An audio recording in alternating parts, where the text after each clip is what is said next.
다시 시작해 보겠습니다.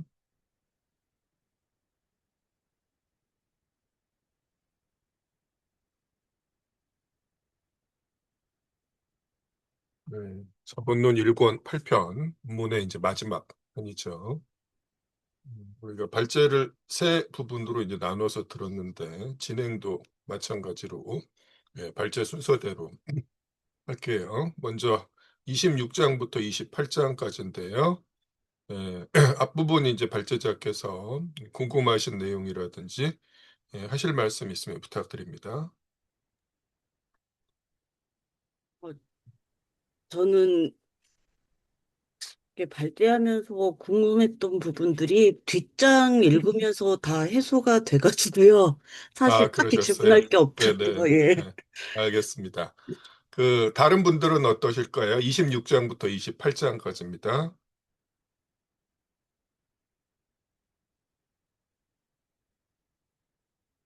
네, 당장 말씀이 없으시면은, 네, 그, 중요한, 제가 중요하다고 생각하는 몇몇 부분들 중심으로 해서 일단 좀 말씀을 드릴게요. 자, 이 편의 제목이 시초 축적인데요. 영어로는 Primitive Accumulation of Capital입니다. 근데 이 영어의 primitive라는 단어를 번역하기에 따라 가지고 다른 용어들이 있어요. 사실 제일 오랫동안 이제 쓰였던 그 번역어가 본원적 축적이라는 번역어입니다. 아마도 이제 일본에서 온 번역어일 것 같은데 지금 우리 텍스트의 시초 축적이라는 번역어는 그 이북판, 휴전선 이북에 출간된 이제 자본론에서 먼저 사용했던 용어고 이제 이걸 이제 그대로 예, 이어받은 거예요. 그리고 때로는 이 프리미티브라는 단어를 이제 직역해서 원시적 축적이라고 부르기도 합니다. 근데 실제로 우리 텍스트 읽어보면 확인하겠지만은 이 과정이 글자 그대로 프리미티브 하기 때문에 이 원시적 축적이라는 번역어도 나쁘지 않다 또는 이제 그 적합성을 가진다라고 생각되기도 하네요. 자, 어쨌거나 핵심은 뭐냐면 자본주의가 어떻게 성립했는가라는 이야기입니다. 자, 자본주의 사회란 뭐다? 자본주의적 생산관계가 지배적인 사회다라는 거죠. 자본주의적 생산관계는 노동력이라는 상품의 구매와 판매를 매개로 해서 자본 임노동 관계가 성립하게 되는데 이게 바로 이제 자본주의적 생산관계죠. 자, 이게 이제 지배적인 사회가 되는 과정에 대한 이야기입니다. 우리가 1권 2편에서 화폐가 자본으로 전환되는데 가장 필수적인 조건이 뭐였냐면은 노동력이 상품으로 되는 것 또는 이제 화폐 소유자가 시장에서 이중의 의미에서 자유로운 존재를 만나는 거였다라는 거죠. 그리고 그때는 이 과정이 그렇게 이제 예, 만만한 과정이 아니고 대단히 오랜 그 시간을 걸쳐 가지고 성립한 결과다라고 이야기를 하고 어쨌거나 이제 뭐 당장은 자본주의 사회의 현실에서는 기꺼이 자기 노동력을 팔고자 하는 사람들이 시장에 넘쳐나니까 됐다 치고 이제 넘어갔는데 구체적으로 그 과정이 어떠했는지를 이제 오늘 공부하는 거예요. 자, 그다음에 여기 보면은 이제 프롤레타리아라는 단어하고 프롤레타리아트라는 단어가 번갈아서 이제 나올 거예요. 네. 같은 의미처럼 보이지만 이제 엄밀하게 이제 구분을 한다면 프롤레타리아트는 일종의 이제 집합명사처럼 쓰입니다. 무산계급 일반 전체를 통칭해서 쓰는 용어고요. 프롤레타리아는 뭐 그 형용사적인 방식으로 쓰이기도 하지만 후식한 방식으로 이 프롤레타리아트의 즉 무산계급의 구성원을 뜻하는 의미를 가지고 있습니다. 그래서 이제 프롤레타리아들이라는 식의 이제 용어도 있죠. 그렇게 생각하시면 무리가 없을 겁니다. 자, 그다음에 그 막스가 이제 이 시초 축적의 목가적 방법들이라고 이야기하는데 이건 사실은 이제 그 야유이기도 하면서 이제 반어법에 가깝죠. 결코 이제 목가적이지 않았다라는 건데. 자, 일단 그 핵심이 되는 건 뭐냐면 이중의 의미에서의 자유가 어떻게 주어졌는가라는 거죠. 자, 지난 시간에도 나왔고 오늘도 확인했듯이 이른바 신분적인 자유, 즉 농노제 폐지라는 건 예, 생각보다 훨씬 일찍 이루어졌다라는 거죠. 적어도 유럽에서는 그랬습니다. 다른 지역은 얘기가 좀 다르지만은. 근데 이런 신분적 속박으로부터 자유로워진 이전의 자유로워진 농민들이 자발적으로 자본주의적 노동자가 되리라는 보장이 있느냐라는 거예요. 그렇지 않다라는 거죠. 무슨 소리냐? 애초에 그 농민들을 신분적으로 예속시켜 놨던 이유는 봉건지에서 가장 중요한 생산 수단이었던 이제 토지를 경작할 노동력을 안정적으로 확보하기 위해서였다라는 거죠. 자, 그래서 이제 영주와 농노 사이의 관계에서 농노는 영주에게 이제 지대 공납과 부역의 의무를 지고 있었습니다. 그리고 이 지대는 뭐 시기에 따라서 뭐 노동지대, 생산물지대, 화폐지대라는 형태로 바뀌긴 했지만은 본질은 변하지 않았다라는 거죠. 그래서 잉여노동을 착취하는 가장 이제 일반적인 형체가 봉건사회에선 지대였다라는 거예요. 자본주의 경제에선 이게 잉여가치인데 봉건 시대에는 지대였다라는 겁니다. 자, 그래서 이제 영주는 농노가 생산한 것 중에 일부를 무상으로 지대로 받을 수 있는 수취권을 가지고 있었는데, 그럼 농노한테는 이제 아무런 권리가 없었느냐? 그렇진 않았다라는 거죠. 관습적으로 농노가 지대 공납의 의무를 충실히 수행하는 한, 그 토지를 경작해서 지대를 바치고 이제 남은 것으로 생존할 수 있는 권리. 이건 이제 영주도 함부로 건드릴 수 없었다라는 겁니다. 적어도 봉건 제도가 예, 무리 없이 안정적으로 유지되는 동안에는 농노도 최소한의 이제 권리를 가지고 있었다라는 거예요.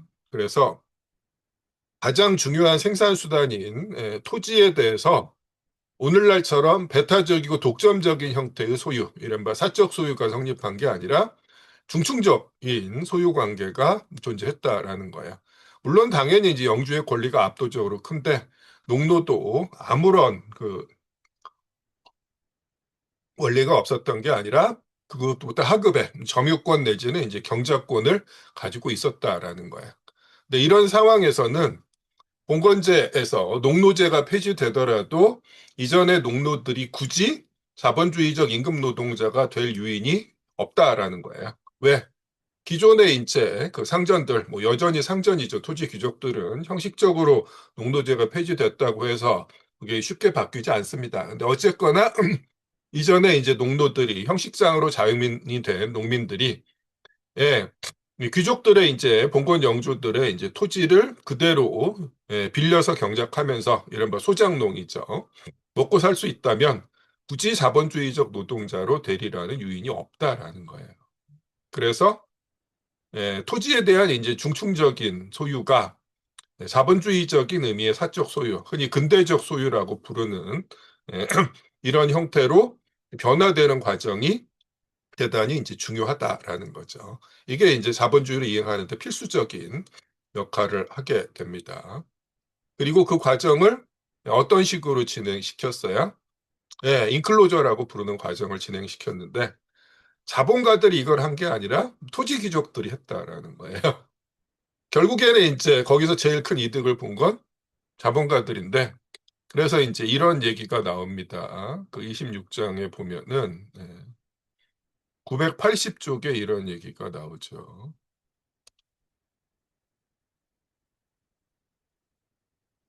자, 두 번째 문단을 보도록 하겠습니다. 발제자께서 한번 읽어줄 수 있을까요?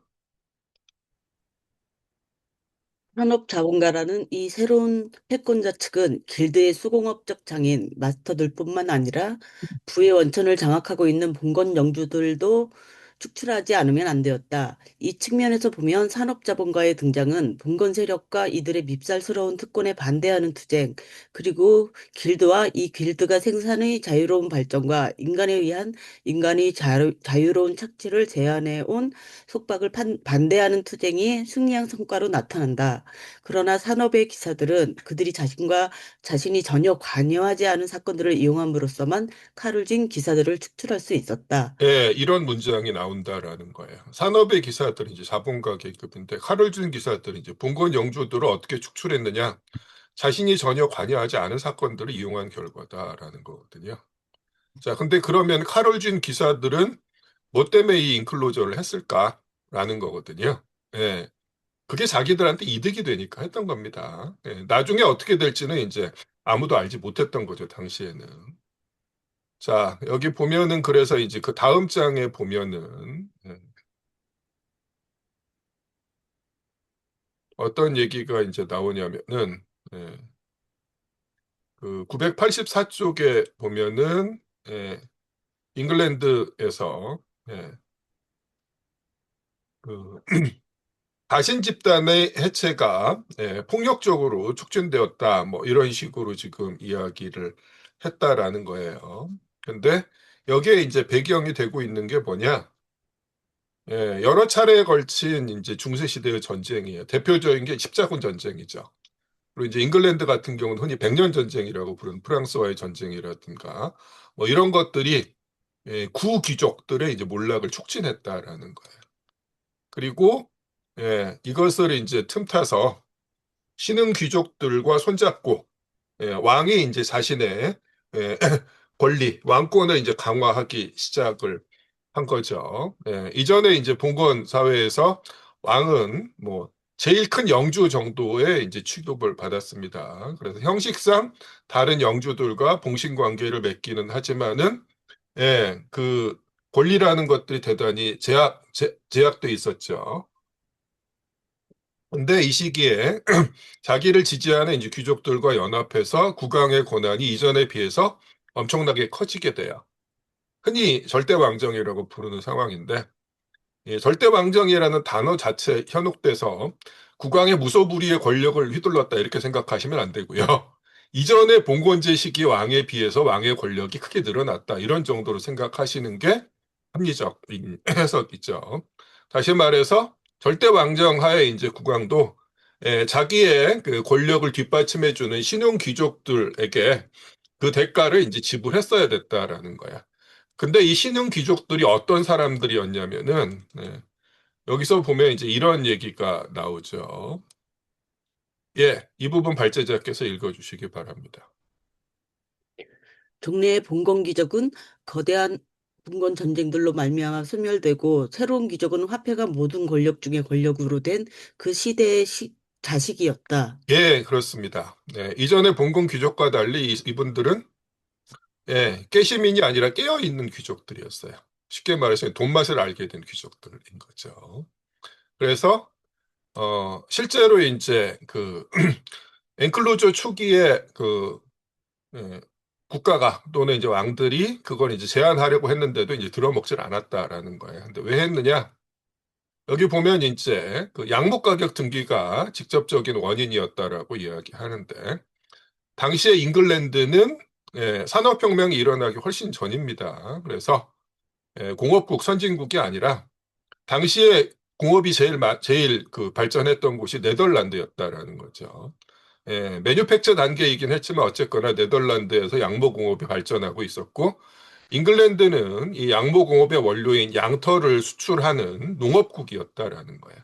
그런 상황에서 이제 양털 가격이 하니까 이 귀족들이 이제 생각하기에 예, 기존의 농민들에게 예, 소작을 주고 지대를 받는 것보다 얘들을 전부 몰아내고 이른바 울타리를 쳐서 그걸 이제 양을 키우는 목장으로 바꿔서 양털을 깎아서 수출하는 게 훨씬 이제 수지 맞는 장사였다라는 거예요. 이게 이제 1차 인클루저의 동인이 되는 거예요.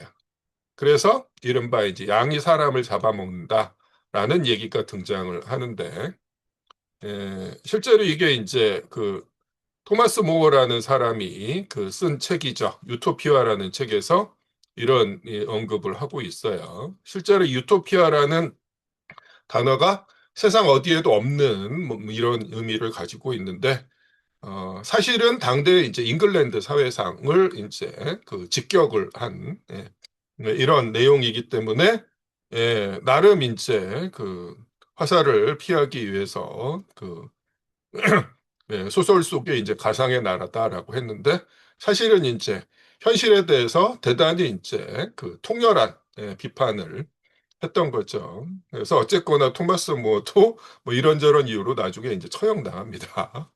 자, 이런 상황이었습니다. 예, 이게 이제 1차 인클로저의 직접적인 동인이었고, 그랬을 때 인클로저에 대해서 국가 권력이 어떻게 대응했다고요? 초기에는 국법으로 이걸 금지를 해요. 근데 나중에 가면 어떻게 됩니까? 국가가 인클로저를 이제 보장하는 식으로 완전히 바뀌게 되는데, 그 과정에서 이제 그 궤적을 살펴보면은 청교도 혁명 시기까지는 국가가 인클로저를 금지하고 소농들을 보호하려고 하는데, 청교도 혁명 끝나고 나서 즉 크로멜이 죽고 나서 왕정복구가 된 다음에는 정반대로 이제 바뀌어 버린다라는 거죠. 그게 어떤 의미인지 이제 여기서 이제 정확하게 나와 있어요. 그래서 보통 우리가 이제 그 제도 교육 수준에서 세계사를 주입받다 보면은 이른바 근대사회, 자본주의로의 이행에서 중요한 역할을 한 혁명이 프랑스 혁명과 영국에서의 이제 청교도 혁명과 명예혁명이다. 이런 식으로 해서 대충 문경들여서 이제 이런 식으로 이야기하는데, 사실 이제 영국에서의 청교도 혁명과 명예혁명은 그 성격이 정반대입니다. 그리고 후자의 명예혁명은 막스의 판단에 따르면 실제로 이제 명예혁명에다가 따옴표를 붙이고 있어요. 무슨 얘기예요? 혁명이라고 부르고 있지만 사실상 혁명이라기보다는 정반대의 짓거리다라고 이제 막스가 판단하고 있다라는 겁니다. 그래서 보면은 청교도 혁명과 관련된 상황을 역사서에서는 어떻게 이야기하냐면은 일종의 내전으로 표현을 합니다. 그래서 이 땅에서도 이제 6.25 전쟁이 있었는데 이게 이제 11월잖아요. 그다음에 이제 미국의 남북 전쟁도 미국에서의 이제 11월입니다. 아메리칸. 그리고 예, 영국에서 이제 일어난 잉글랜드에서 청교도 혁명 시기부터 이제 왕정 복고까지의 시기를 브리티시 11월라고 이제 부르고 있어요. 근데 이제 이 시기에서는 어떤 일이 벌어져요? 국왕의 전행을 견제하려고 시도하다가 말을 안 들어먹으니까 결국에는 왕을 처형하는 수준까지 간 거죠. 그래서 이제 일시적으로 크로멜이 이제 집권하는 이제 공화정이 수립이 됐는데, 물론 크로멜이 엄청나게 막대한 권한을 휘두르긴 했지만은 인구의 이제 다수를 차지하고 있는 농민들의 처지를 개선하는데 많은 신경을 쓰죠. 그 얘기들이 이제 우리 텍스트에 나오죠. 그래서 당시의 농민들의 처지가 이후에 비해서 얼마나 좋았는지에 대한 언급들이 나와요. 근데 그리고 나서 크로멜이 죽고 나서 이게 뒤집어지면서 이른바 그 왕정복고가 된 다음에 어떤 일이 벌어집니까? 자, 여기 보면은 우리 텍스트에 그 스튜어트 왕정복고라는 게 이제 등장을 합니다. 자, 어, 991쪽의 두 번째 문단에 이제 스튜어트 왕정복고가 나와 있는데, 여기 역사주에 나와 있는 연도가 잘못돼 있어요. 1603년이라고 돼 있는데, 이거 1660년으로 고쳐주십시오. 책이 잘못됐습니다. 1660년입니다. 1603년이 아니라. 자, 결국에는 뭐 이전에 왕이 이제 목 잘려 죽은 상황에서 다시 왕정이 복구되는데 왕이 무슨 힘이 있어서 다시 이제 자기 권리를 찾았겠어요. 결국에는 이제 귀족들의 힘이거든요. 그러면 이제 새로 복위한 왕은 자기를 왕으로 만들어진 귀족들의 요구를 무조건 들어줄 수밖에 없는 거예요. 그게 명예혁명입니다. 뭐 왕은 이제 예, 실제로 군림하되 이제 통치하지 않는다 뭐 이런 식의 그럴듯이 포함했지만 사실은 이제 그 지배계급 특히나 이제 대귀족들의 그 이해관계에 휘둘리는 사실상 왕이 허수아비가 되는 이런 과정이라는 거예요. 그러면서 그 이전 시기까지 엔클로저에 대해서 국가의 이제 기반이라고 생각해서 이걸 금지하고 농민들을 이제 보호하려는 시도가 정반대로 법으로 엔클로저를 이제 그 보장하는 상황이 돼버렸다라는 이야기입니다. 그래서 청교도 혁명과 이제 명예혁명이라는 걸 결코 이제 동렬해 놓으면 안 된다라는 거죠.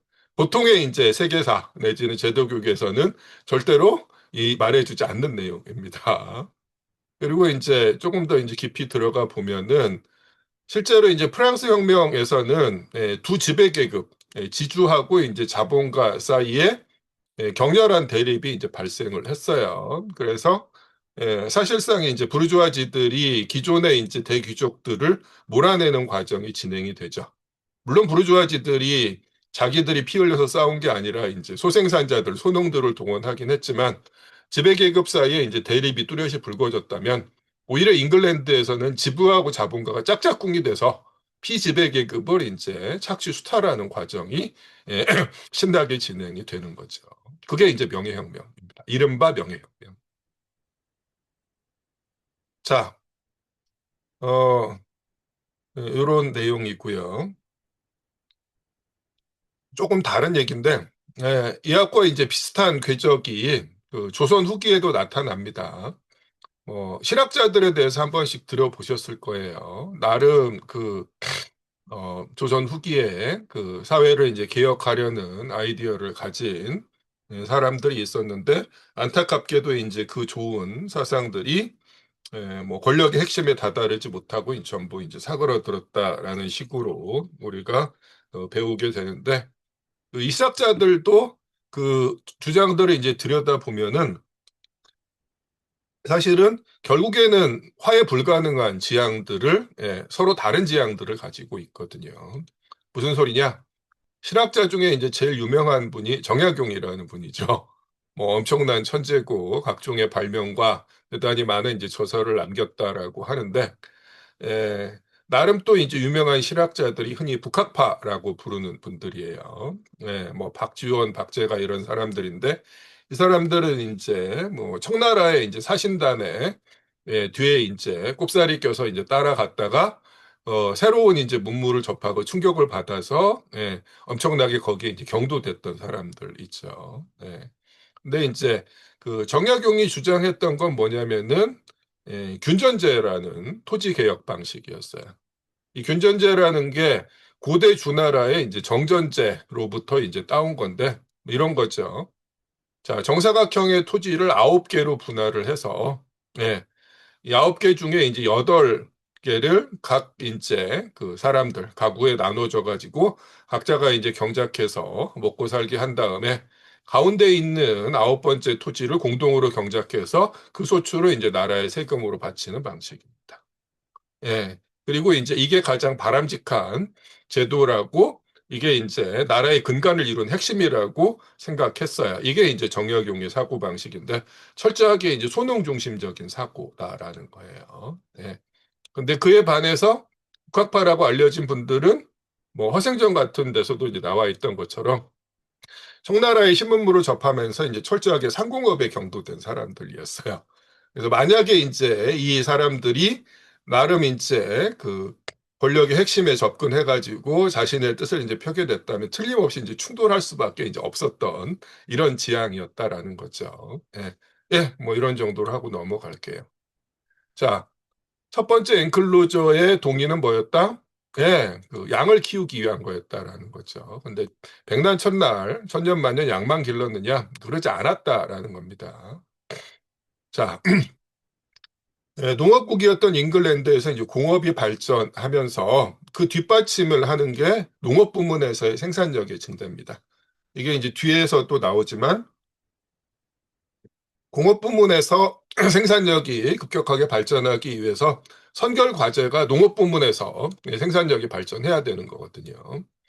그래서 예전에 이제 봉건 시대의 장원이 이제 어떤 식으로 운영됐는가를 서술하는 책들을 보면은 그 농노들이 경작하던 토지가 장원 곳곳에 흩어져 있습니다. 그리고 보면은 이제 농노 한 사람이 경작하는 토지가 대단히 좁고 긴 형태로 여기서부터 여기까지 이런 식으로 돼 있어요. 그리고 이 농노가 또 다른 데서 똑같은 형태의 이제 토지를 맡아서 경작하고 또 여기서는 요만큼의 토지를 경작하고 뭐 이런 식이에요. 왜 그러느냐? 당시 기준으로 이제 동일한 토지를 계속 그 경작을 하다 보면은 지력이 이제 탕진되니까 돌아가면서 토지를 그 휴경을 쉬워져야 되는 거거든요. 뭐 그런 식으로 이제 이야기를 하는 건데 자, 이런 상황에서 생산력의 이제 발전에 한계가 있을 수밖에 없었는데 뭐 이 인클로저가 진행되는 이제 시기를 거치면서 이런 것들을 극복할 수 있는 새로운 그 기술, 농업 기술들이 발전하고 있었다라는 거죠. 그래서 이제 두 번째 인클루전은 어떤 방식으로 진행이 돼요? 똑같이 이제 농민들을 쫓아내는 건 맞는데, 그리고 나서 여기서 이제 양을 기르는 게 아니라 반듯반듯하게 이제 큼지막하게 구획을 해서 새로운 영농 기법들을 여기에 이제 그 적용을 하니까 쫓아낸 농민들에 비해서 터무니없이 적은 수의 농업 노동자들만 고용해서 예, 그 경작을 하더라도 이전에 비해서 이제 비할 데 없이 많은 수확을 올릴 수 있었다라는 거죠. 이게 두 번째 인클루저입니다. 그리고 이게 이제 우리가 흔히 산업혁명이라고 부르는 이제 공업혁명이 예, 본격화되는 이제 토대가 되었던 거죠. 이런 내용입니다. 네. 자, 그다음에 보면은 그 27장에서 뭐 농민들로부터 이제 토지를 빼앗는 과정에서 이제 어떤 끔찍한 일들이 있었는가가 나와 있으면서 그중에 이제 스코틀랜드 지역에서 나름 이제 그 혁혁한 공적을 세운 분으로 이제 등장하는 게 서덜랜드 공작 부인이라는 분이거든요. 근데 이 공작 부인이라는 단어가 영어에 이제 두체스를 번역한 거예요. 그래서 공작이 듀크죠. 그거에 이제 여성형 명사인데, 근데 이제 두체스라고 하면은 공작 부인이라는 뜻도 되지만은 여성으로서 공작위를 가진 여공작이라는 뜻도 됩니다. 그래서 뭐 엄청난 그 일을 집행할 수 있었던 권력을 휘두른 사람이었는데, 그래서 뭐 당시에 이제 뭐 배우자가 사망을 한 상태에서 공작 부인으로서 그런 역할을 했을 수도 있는데 그렇지 않고 이제 이런저런 이유에 의해서 여성으로서 공작 자기를 가진 사람이었을 수도 있을 거다라는 거죠. 그런 정도로 생각하시면 될 것 같습니다. 자, 이게 이제 그 잉글랜드에서 진행된 상황인데 실제로 잉글랜드뿐만 아니라 유럽은 대체로 이런 방식으로 그 이중의 의미에서 자유로운 존재들이 대규모로 이제 출현하게 돼요. 근데 모든 지역에서 똑같이 이런 과정이 진행되진 않죠. 그럼 이 땅에서는, 대한민국에서는 어떤 과정을 통해서 진행이 됐느냐라고 했을 때 해방 이후에 진행된 농지개혁이 이 과정에서 결정적인 역할을 하게 되죠. 뭐 자세한 내용은 그 정치경제학 입문 강의 지금 유튜브에 올라와 있는 강의 중에서 한국 자본주의를 설명하는 그런 강의가 한 시간 있는데 그 부분을 이제 따로 이제 들어보시면 좀 상세한 설명을 들으실 수 있을 거고요. 간단하게 말씀드리면 해방 이후에 그 남쪽에 이제 지배 계급과 미군정이 했던 농지 개혁은 사실은 지배 계급이 원하는 바가 아니었어요. 근데 38선 이북에서 이제 토지 개혁이 진행돼 버린 거죠. 그래서 남쪽에서는 친일파들이 이제 전부 다 이제 친미파로 변신하면서 거의 대부분 자신의 권력을 그대로 온전했는데 북에서는 그런 게 없었죠. 철저하게 친일파들 처단하고 일제가 남기고 간 재산들과 친일파들의 재산들을 전부 다 이제 몰수해서 무상으로 분배를 했다라는 거예요. 그리고 이게 이제 북에서 진행된 토지 개혁인데 자, 그 사실이 이제 남쪽에 알려지니까 어떻게 돼요? 38선 이남에서 민심이 엄청나게 동요하는 거죠. 그래서 이제 자꾸 이제 사람들의 고개가 왼쪽으로 돌아가니까 어쩔 수 없이 이제 남쪽이 지배계급, 미군정이 그걸 이제 흉내낸 농지개혁이라는 걸 하지 않을 수 없었다라는 겁니다. 그래서 북에서의 이제 토지개혁과 달리 유상몰수, 유상분배라는 형식을 취하는데 이게 이제 결과적으로는 예, 그 남쪽에서 대한민국에서 예, 이중의 의미에서 자유로운 존재들이 이제 대거 출현하는 이런 과정을 만들어냅니다. 자, 지주계급들의 이제 다수는 나름 토지를 몰수당한 대가로 지가증권이라고 뭐 한 2, 30년 있다가 현금화가 가능한 그런 이제 증서를 받았는데 이후에 인플레이션이 엄청나게 진행되면서 대부분의 지주들이 몰락을 해버려요. 그리고 그 중에 이제 소수가 세상이 바뀌었다는 걸 알아차리고 자기들이 받은 이 직과정권을 그냥 묵혀두지 않고 일제가 남기고 간 이제 공업시설들을 헐값에 입찰을 해서 넘겨줬죠. 적산불안화라는 이름으로. 예, 거기에 이제 응모하면서 성공적으로 이제 산업자본가로 변신하는데 그 소수를 제외하고 이제 다수의 지주들이 몰락하게 되는 거예요. 지배계급의 교체가 급격하게 이루어집니다. 그리고 다수의 농민들은 형식상 자기 토지를 가진 소농들로 되지만 시작부터 빚이거든요. 왜? 유상분배예요. 돈 주고 사야 되니까 돈이 없으니까 이제 빚지고 시작하는 건데 이후에 어떤 일이 벌어져요. 잘 알고 계시듯이 역대 대한민국 정부의 농업 정책 중에 딱 하나가 일관되게 지속이 되죠. 저고가 정책입니다. 농산물의 가격을 인위적으로 낮게 유지하는 이런 과정, 그리고 각종의 방식으로 이제 농민들한테 중과세를 하면서 절대 다수의 이제 농민들이 빚쟁이로 전락하게 되고, 그래서 결국에는 어떻게 돼요? 자기 토지를 포기하고 도시로 나와서 뭐 저임금 장시간 노동을 받아들일 수밖에 없는 상대적 과잉 인구가 엄청나게 이제 대규모로 형성이 되는 거죠. 그래서 잉글랜드를 비롯한 이제 선진국에서 수백 년에 걸쳐서 이제 진행됐던 시조 축적, 원시적 축적의 과정이 대한민국에서는 불과 수십 년 사이에 압축적으로 진행이 돼버린 겁니다. 자세한 얘기는 아까 말씀드렸듯이 유튜브의 정치경제학 입문 강의 한국 자본주의 편을 참조하시고요. 자, 그 다음에 이제 28장에서 나오는 얘기는 이거예요. 어쨌거나 신분적으로뿐만 아니라 경제적으로도 자유롭게 됐다라는 거죠. 토지로부터 이제 강제로 쫓겨난 사람들이 자본주의력 노동자로 되는 과정 또한 그렇게 만만치 않았다라는 거예요. 무슨 소리냐? 실제로 인클로저가 진행되면서 농민들이 축출되는 과정 시기와 자본주의적 공업이 본격적으로 발전하는 시기는 시차가 있습니다. 쫓겨난 농민들이 일단 갈 곳이 없는 거예요. 그리고 어쩌다가 우연히 이제 당시에 존재했던 매뉴팩처 공장의 존재를 알게 된다고 하더라도 대대손손 이제 농사만 짓고 산 사람들이 그런 이제 전혀 새로운 생산 관계에 편입되기가 쉽지 않은 거다라는 거죠. 일단 쫓겨난 사람들은 기본적으로 멘붕 상태인 거예요. 그래서 이 사람들이 처음에 어떻게 됩니까? 예, 전국 각지를 떠도는 불황자나 이제 거지가 되는 거죠. 그래서 여기 보면은 네, 이런 얘기가 나옵니다. 그 영국의 이제 엘리자베스 1세 여왕이 죽기 후에 국토 순시를 하는데 그리고 나서 뭐라고 했어요? 궁에 돌아오자마자 야, 내 땅에서 본 게 거지밖에 없더라라는 거였다라는 거죠. 자, 이제 이런 상황이었기 때문에 지배계급의 입장에서 이제 전혀 이제 바람직하지 않은 상황입니다. 그래서 이제 갈 곳 몰라 떠도는 불황자나 거지들을 규율에 순응하는 바람직한 임금 노동자로 전환시키는 과정이 이제 필요한 거예요. 그래서 이제 구빈법이라는 것들이 제정이 되고 구빈원이 이제 등장하는 거죠.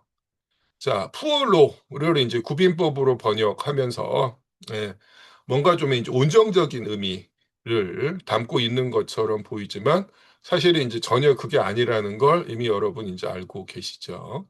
그리고 이게 이제 어떤 식으로 진행됐는지를 제일 이제 알기 쉽게 알려주는 텍스트가 있어요. 왕자와 거지라는 동화입니다. 제가 이제 텔레그램 방에 이제 어제 일요반 세미나 때 이제 자료를 올려드렸는데 예, 같이 한번 이제 보도록 하겠습니다. 자, 동화책이에요. 네, 동화책입니다. 네. 마크 트웨인이 쓴 이제 그 동화인데, 뭐, 스토리는 다들 알고 계시죠? 호기심 많은 왕자가, 예, 자기랑 이제 모습이 비슷하게 생긴 거지 소년, 뭐, 읽어보면 이제 왕자가 잘못했을 때 대신 매를 맞는 사람이었다고 하는데, 이 사람하고 이제 옷을 바꿔 입었다가 진짜 거지로 오인받아서 이제 궁에서 쫓겨납니다. 그래서 이제 고생을 좀 하는 얘기인데, 뭐, 결론은 뭐 모두가 제자리를 찾고 행복하게 되었다라고 이제 훈훈하게 끝나는 건데 지금 여러분한테 이제 그 올려드린 부분은 이 궁에서 쫓겨난 왕자가 이 거지 소년의 아버지가 속해 있는 불황자 패거리하고 일정 기간 동안 이제 동행을 하게 되는데 그 와중에 어느 집 헛간에서 하룻밤을 지내면서 신세 한탄을 하는 대목입니다. 예, 요걸 이제 돌아가면서 한번 읽어보도록 할게요. 은찬 씨 지금 가능할까요? 네, 뭐 어려우면은 다른 분한테 부탁을 하고요. 네, 좀 공공장소인 것처럼 보입니다. 자, 오태석 씨 부탁드립니다. 네, 네, 여기서부터요. 그 밖에 고생한 친구는 또 없나? 톰의 아버지가 물었다. 웬걸 있지. 특히 새로 들어온 친구들이 심하게 당했어. 자투리만한 땅을 부쳐먹고 살던 농부들이 그 땅에서 쫓겨나서는 줄임배를 움켜쥐고 국어를 다니는 백수 건달 신세가 되었지. 그 땅은 양을 치는 목장으로 바뀌었다나? 국어라고 고가라로 다니다가 걸리면 우통을 드러낸 채 마차 꽁무니에 묶여 채찍질을 당했지. 피가 나올 때까지 말이야. 그리고는 족쇄에 끼워져 내동댕이 쳐졌지. 다시 국어를 하다가 걸리면 또 채찍질을 당하고 한쪽 귀까지 잘리는 신세가 되는 거야. 오죽하면 국어라고 나서겠냐고. 국어를 하다 세 번째로 걸리면 시뻘겋게 달군 쇠로 뺨에 낙인이 찍히고 노예로 팔려나가지. 그래서 도망이라도 치면 어떻게 되는지 알아? 도망치기도 어렵지만 만약 도망친다고 하더라도 악착같이 쫓아와서 목을 매다는 거야. 너무 적나라해질 것 같아 즐겨서 얘기했네만 줄여서 얘기했네만 우리 중에도 이런 고생을 겪은 사람이 많아. 어이, 요켈, 번스, 호지, 이리 나와서 좀 보여줘. 지목을 당한 사람들은 일어나서 몸을 걸치고 있던 넉마를 일부 벗었다. 등판이 드러나자 보기 흉한 채찍 자국이 엇갈린 방향으로 패어 있었다. 한 사람이 머리털을 들쳐 왼쪽 귀가 잘려나간 자국을 보여주었다. 또 한 사람은 어깨에 난 V V자 낙인을 보여주고 역시 귀가 떨어져 나간 자국을 보여주었다. 그 다음 사람이 입을 열었다. 내 이름은 요켈이야. 전에는 농사를 지었는데 제법 잘 살았지. 사랑하는 아내와 아이들도 있었고 지금은 사는 곳도 직업도 달라졌지만 말씀이야. 아내와 자식들은 먼저 세상을 떴어. 지금은 천국에 있거나 아니면 그 반대쪽에 있을 테지. 하지만 내 가족들이 영국을 뜰 수 있게 해준 것에 대해서는 나는 하나님께 무조건 감사를 드린다고. 예, 조금 건너뛰겠습니다. 여기 보면은 아내와 나는부터 이제 읽어주세요. 여기부터요. 네. 네. 아내와 나는 굶주린 자식들을 데리고 이 집 저 집 구걸하러 다녔지. 하지만 영국에서는 배고픈 것도 죄야. 그놈들은 우리 식구를 홀딱 벗기고는 매질을 했어. 동네 세 곳에서 내리 그렇게 당했지. 자비로운 영국법을 위해서 다시 한번 축배를 들자. 피를 너무 많이 흘린 아내는 얼마 못 가서 죽었어. 지옥에서 빨리 벗어난 거지. 지금 가마터 자리에 묻혀 있는데 괜한 고생 안 하고 잘 죽었지 뭐. 우리 아이들은 내가 이 동네 저 동네에서 매질을 당하며 쫓겨다니는 동안 굶어 죽었어. 얘들아, 마셔라. 한 방울만 마셔. 파리, 내 한 마리 죽이지 못했던 불쌍한 내 어린 것들을 위해서 피 한 방울만. 나는 다시 국어를 다녔지. 빵 한 부수기를 얻으려고 말이야. 그러다가 족쇄에 묶여 귀까지 잘렸어. 봐, 여기 귓볼이 조금 남아있지. 난 다시 국어라도 다녔어. 급기야는 노예로 팔렸지. 여기 뺨 아래 지진 자국이 있다고. 지금은 더러워서 잘 안 보이지만 깨끗이 씻으면 노라는 붉은 글씨가 똑똑히 보이지. 이건 노예란 뜻이야. 알겠어? 영국 노예, 이 몸이 왕년의 노예였다. 이 말씀이야. 얼마 후에 나는 주인 집에서 도망쳤지. 만약 붙잡히는 날에는 난 교수대에 오르게 되지. 이런 걸 명령하는 이 나라의 법에 하늘의 저주가 내릴지어다. 그대 예, 좋습니다. 예. 자, 동화책인데요. 다들 이제 소시적에 한 번씩은 보셨을 텐데 이런 대목 있는지 기억나세요? 예, 기억이 잘 안 나실 가능성이 높고 또는 이제 어렸을 때 접하시더라도 이런 이 적나라한 부분이 생략된 판본을 보셨을 가능성도 있어요. 근데 지금 이제 우리가 읽은 게 완역본이거든요. 네. 근데 이 마크 트웨인이 그 쓴 왕자와 거지가 당연히 픽션이에요. 네, 그런데도 불구하고 이 글의 이 책의 이제 배경이 된 텍스트의 배경이 된 당대 이제 잉글랜드의 사회상을 대단히 정확하게 묘사를 하고 있습니다.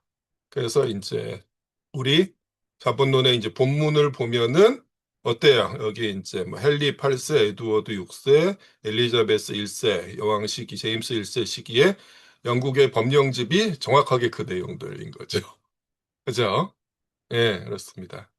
그리고 예, 여기 등장하는 왕자가 실존 인물입니다. 예, 극 중에서 이제 왕자의 아버지인 왕이 죽은 것으로 나오는데 그분이 예, 헨리 8세예요. 그리고 왕자가 에드워드 6세거든요. 보면은. 예, 그래서 이제 이 텍스트에는 이제 이 왕자가 왕자 시절에 이제 그걸 이제 알고 이제 분노해서 그런 거 다 없애겠다는 식으로 이야기하는 것처럼 나오지만은 실제로 에드워드 6세 시절의 법령도 다르지 않죠. 뭐 이런 스토리입니다. 예.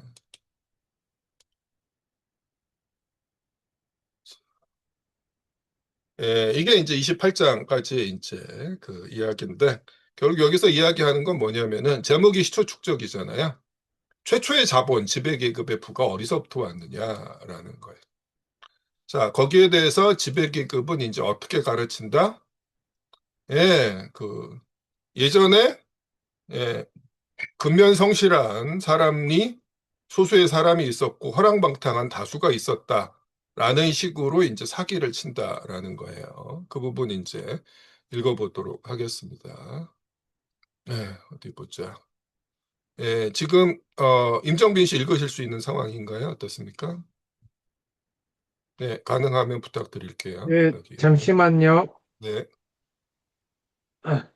이 시초 축적이 정치 경제학에서 하는 구실은 원죄가 신학에서 하는 구실과 거의 동일하다. 아담이 사과를 따먹자 이와 동시에 죄가 인류에게 떨어졌다고 이야기하는 것과 마찬가지로 시초 축적도 세상에 알려지지 않은 옛날의 역사적 사실로 해명되고 있다. 아득한 옛날에 한편에는 근면하고 영리하며 특히 전략하는 특출한 사람이 있었고, 다른 한편에는 게으르고 자기의 모든 것을 탕진해버리는 불량배가 있었다는 것이다. 그런데 신학상의 원죄에 관한 전설은 인간이 어떻게 스스로 이마에 땀을 흘리면서 밥을 얻어먹지 않으면 안 될 운명에 빠지게 되었는가를 우리에게 이야기해 주고 있지만, 경제학상의 원죄의 역사는 이마에 땀을 흘릴 필요가 전혀 없는 인간들이 어떻게 나타나게 되었는가를 우리에게 밝혀준다. 이 서로 다른 원죄 이야기는 어찌되었든 근면하고 절약하는 사람은 부를 축적했으며 게으른 불량배는 결국 자기 자신의 가축 이외에는 아무것도 팔 것이 없게 되었다는 것이다. 그리고 이 원죄로부터 대다수의 빈곤, 계속 노동했는데도 여전히 자기 자신 이외에는 아무것도 팔 것이 없는 빈곤과 소수의 부, 훨씬 오래전에 노동을 그만두었는데도 끊임없이 등대하는 부가 유래하고 있다는 것이다. 이 낡아 빠진 어린애 같은 이야기가 소유를 옹호하기 위해 매일 우리에게 설교되고 있다. 네, 이런 스토리인데 실제는 뭐다? 직접 생산자들, 절대 다수의 직접 생산자들로부터 생산 수단을 폭력적으로 수탈한 결과다라는 거예요. 그리고 나서 이 생산 수단을 빼앗긴 사람들이 임금 노동자로 되는 과정이 결코 자발적이지 않았다라는 거죠. 이게 이제 자본주의가 성립하는 과정이었다라는 이야기입니다. 자, 여기까지가 이제 28장이네요. 자, 다시 28장까지 해서 뭐 질문이나 하실 말씀 있으면 부탁드리고요. 네, 그러면 이제 다음으로 넘어가서 29장부터 31장까지인데, 이 부분은 이제 그 대체 발제문으로 진행을 했는데요. 역시 여기서도 질문이나 하실 말씀 있으면 부탁드립니다. 29장부터 31장까지입니다.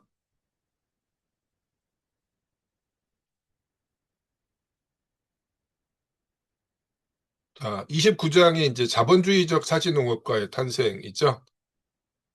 지난 시간에 말씀드렸어요. 이 차지농업가는 단순한 소작농이 아니라 이제 농업자본가라고 이제 말씀을 드렸는데, 이게 이제 어떤 식으로, 어떤 과정을 통해서 이제 그 성립했는가라는 건데, 한편에서 이제 농업 부문에서의 생산력의 발전, 그리고 다른 한편에서는 여기서 이제 명시적으로 용어를 쓰고 있진 않지만, 우리가 1권 1편 공부할 때 그 화폐 공부하면서 나왔던 가격혁명, 이라는 게, 그 잉글랜드 기준으로, 유럽의 기준으로 이제 중요한 역할을 했다라는 걸 여기서 이제 확인할 수가 있어요. 그 부분 이제 뭐 발제하면서 나왔겠지만은, 다시 한번 보도록 하겠습니다. 뭐 이 과정에서 인클로저, 공유지의 횡령 이런 것들도 대단히 이제 큰 역할을 했고요. 자, 이 부분 민병헌 씨 부탁드립니다.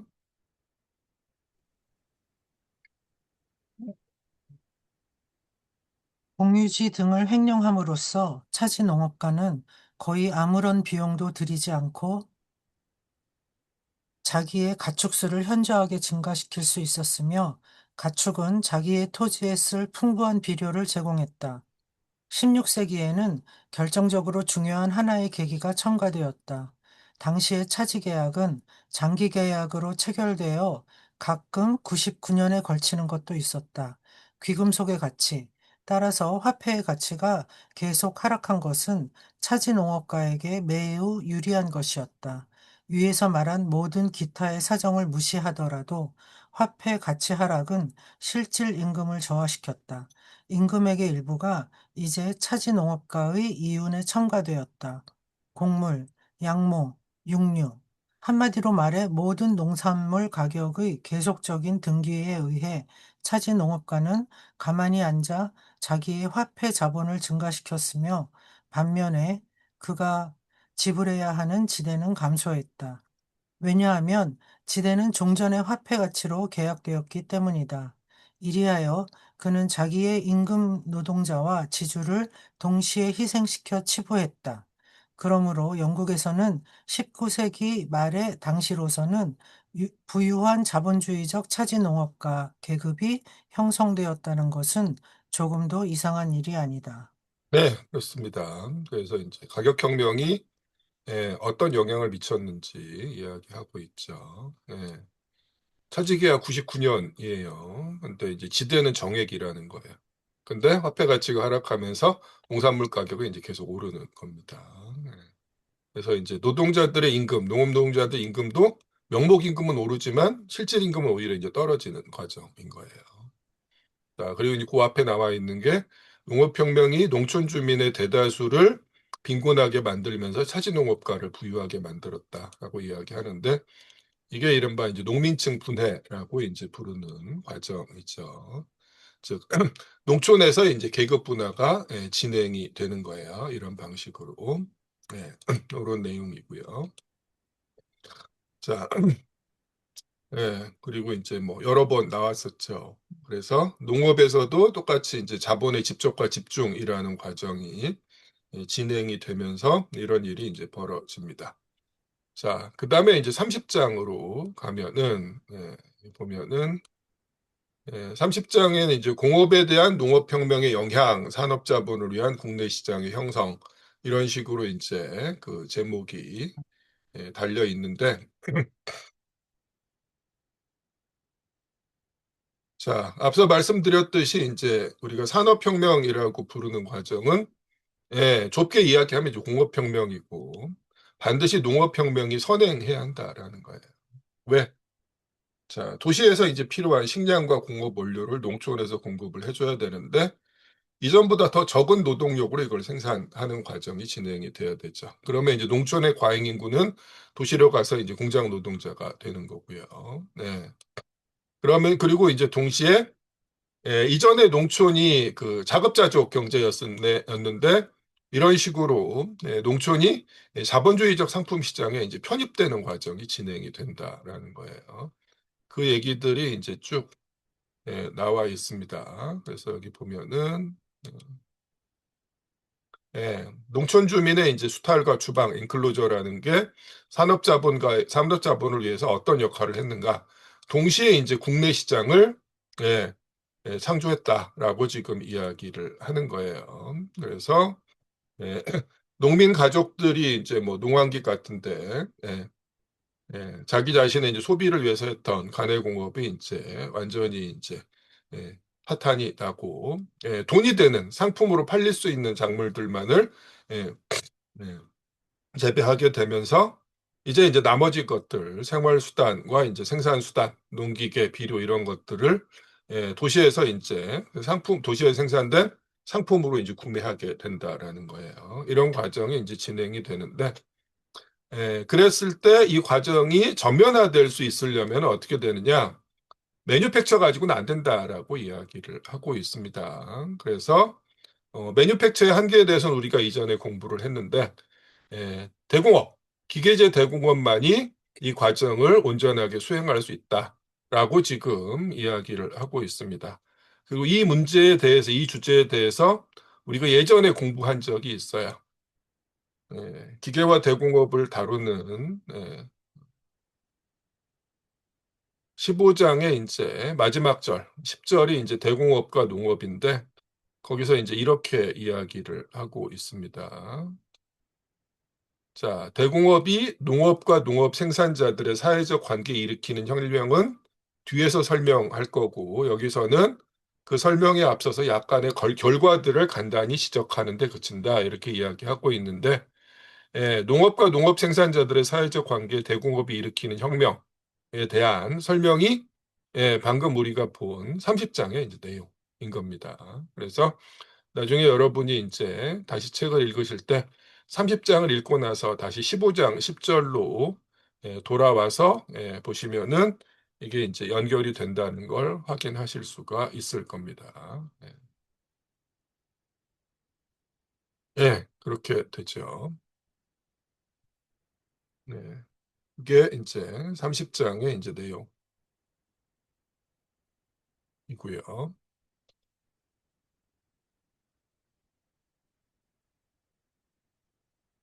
네. 네. 이게 이제 15장 10절에 대응하는 내용입니다. 그다음에 이제 또 그 31장으로 가면은 그 제목이 산업자본가의 탄생인데 그 자본하고 자본주의는 동의어가 아니다라는 말씀을 진즉에 드렸어요. 그래서 고리대 자본이나 상인 자본의 형태로 자본이 그 발전한다고 해서 그 사회가 자본주의 사회가 아니다라는 거죠. 자본주의는 뭘 핵심으로 파악해야 된다? 생산이 자본주의적 생산 관계, 자본 임노동 관계에서 조직되고 있는가 아닌가가 그 사회의 성격을 파악하는 데 핵심이라는 거예요. 자, 그랬을 때 이제 고리대 자본과 상인 자본이 득세했던 시절에서 이제 산업 자본으로 그 패권이 이제 넘어가는 과정에 대해서 이야기를 하죠. 그러면서 이제 뭐 국채라는 게 이제 어떤 역할을 하는가, 그리고 이제 그 과정에서 이제 중앙은행이라는 게 어떤 방식으로 성립했는가에 대한 이야기를 하고 있는데, 대단히 이제 재밌는 얘기가 나와 있어요. 결국 국가가 자본가들한테서 돈을 빌리는 건데, 그 돈이 어디서 나오는 거예요? 자본가들이 설립한 은행을 국립은행으로 지정하고 걔들이 찍어낸 은행권으로 대부를 하는 거예요.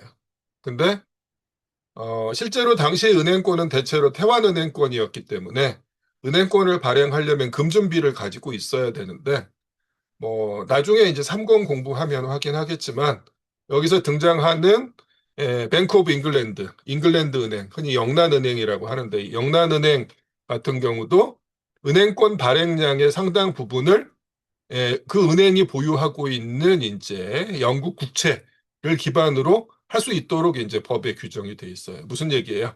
사실은 자기 돈 한 푼 안 들이고 은행권을 발행해서 그걸 이제 국가에 빚을 주고 거기서부터 이제 계속 이자 놀이를 할 수 있는 이런 시스템이 이제 만들어진 거다라는 거죠. 그런 얘기가 나와 있어요.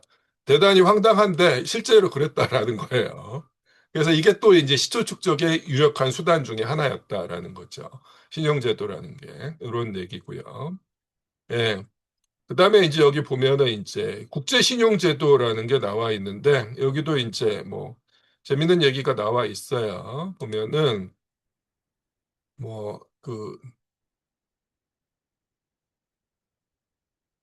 상인 자본이 이제 초기에 발달했던 게 지중해 연안의 그 상업 도시들이잖아요. 네, 그래서 이제 그 베네치아 같은 곳인데, 네, 그 지중해 무역이 이제 쇠퇴하고 이른바 이제 원격지 무역이라는 게 이제 성행하고 나서 그 중심이 이제 그 공업 발전의 중심이 이제 네덜란드 뭐 지중해 연안의 무역 도시들은 직접 자기들이 이제 산업을 경영하는 경우는 거의 없었죠. 그다음에 이제 네덜란드로 갑니다. 매뉴팩처 시기에 이제 가장 공업이 발달했던 시기인데 실제로 이 네덜란드에 필요한 이제 자본이 지중해 연합의 산업도시, 쇠락하고 있었던, 그, 패권을 넘겨주고 있는 도시들의 이제 남아도는 유휴자본, 과잉자본으로부터 온다라는 거예요. 그리고 반대로 이제 네덜란드가 쇠퇴하고 잉글랜드에서 대공업이 발전하기 시작할 때 초기 자본은 어디서 와요? 역시 이제 네덜란드에서 이제 돈이 남아 돌면서 잉글랜드로 간다라는 거죠. 그리고 당시에는 이제 이미 잉글랜드에서 너무 이제 과잉 자본이 넘쳐나니까 이게 지금 미국으로 가고 있는 상황이다라는 거죠. 그러면서 이른바 이제 국제신용제도라는 게 어떤 식으로 자본 축적에 영향을 미치는지에 대해서 나와 있는데, 뭐 실제로 이게 역사적 사실인데, 사실은 이런 것들을 이제 그럴듯하게 이제 그 포장한 게 이른바 세계체제론자들께서 이제 이야기하는 헤게모니 시프트라는 거예요. 그러면서 이제 뭐 1990년대까지만 하더라도 그러면 이제 미국 다음에 그 어떤 나라가 이제 헤게모니를 이어받을 거냐 하면서 이제 중국이 그 후보지일 거다라고 이야기하면서 이제 열심히 2000년대 초까지 또 떠들어댔었죠. 자, 뭐 대충 이제 이런 내용들입니다. 이게 그 31장까지의 내용인데 그래서 이제 그 자본주의가 이제 어떤 방식으로 성립하느냐라고 이야기했을 때 제일 마지막에 이제 이런 얘기가 나오는 거죠. 그러니까 오지에라는 사람이 화폐는 한쪽 볼에 핏자국을 띠고 이 세상에 나온다 이렇게 이야기를 했다라는 건데 사실은 자본은 머리부터 발끝까지 모든 털구멍에서 피와 오물을 흘리면서 나온다라는 이야기를 하고 있습니다. 그 1041쪽에 보면은 네 번째 줄 위에서 말한 모든 수고가 필요했다라는데 이제 따옴표가 있는데 이거 지우십시오. 이거 잘못 들어간 겁니다. 원문에는 따옴표가 없어요. 이게 인용이 아니라 그냥 막스가 서술하고 있는 내용입니다. 이거 이제 지워버리세요. 그다음에 실제로 이 과정이 이제 결코 자연스러운 것도 아니고 항상 이제 그 폭력을 수반했다라고 이야기하면서 특히나 이제 국가가 이 과정에서 이제 어떤 역할을 했는지에 대해서 명확하게 이야기하고 있습니다. 그래서 1029쪽을 이제 보면은 여기 보면 이제 이 문단에서 폭력이라고 번역한 단어가 있고 폭력이라고 번역한 부분하고 힘이라고 번역한 부분이 있는데 이게 전부 다 이제 영어로는 포스입니다. 그래서 대놓고 이제 폭력이라고 번역한 부분도 있고 이걸 그냥 힘이라고 누그러뜨려서 번역한 부분도 있는데 사실은 좀 더 노골적으로 직접적으로 번역하면 이 힘이라고 번역한 부분도 전부 다 이제 폭력이라고 바꿔서 읽는 것이 훨씬 더 이제 명확할 수가 있어요. 자, 이 부분을 박미숙 씨가 읽어주실까요? 네. 시초 축적을 상이한 요소들은 대체적인 연대기에 따라 특히 스페인, 포르투갈, 네덜란드, 프랑스, 잉글랜드에 분배된다. 잉글랜드에서는 이 상이한 요소들이 17세기 말에 식민제도, 국채제도, 근대적 조세제도, 보호무역제도를 포함하면서 체계적으로 통합되었다. 이런 방법들은 부분적으로는 잔인한 폭력에 의존하는 것인데, 예컨대 식민제도가 그러하다. 그러나 이 모든 방법들은 봉건적 생산 양식을 자본주의적 생산 양식으로 전환하는 과정을 온실 소비자처럼 촉진해 그 과도기를 단축시키기 위해 사회의 집중되고 조직된 힘인 국가 권력을 이용한다. 힘은 낡은 사회가 새로운 사회를 잉태하고 있을 때는 언제나 그 조산사가 된다. 힘 자체가, 힘 자체가 하나의 경제적 능력이다. 네, 근데 힘이라고 번역하니까 조금 어색하죠. 대놓고 이제 폭력이라고 번역하면 훨씬 더 잘 와닿을 수 있습니다. 국가 권력은 뭐다? 사회에 집중되고 조직된 폭력입니다. 그래서 폭력이 그 조산사 역할을 하고요. 폭력 자체가 하나의 경제적 능력이다라는 거죠. 자, 이런 정도겠네요. 자, 31장까지 해서 다시 질문 또는 이제 하실 말씀 있으면 부탁드릴게요.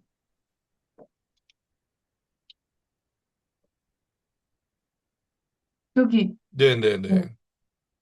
그 전에 처음에 할 때 말씀하신 것 같은데, 네네네네. 그 매뉴팩처를, 네.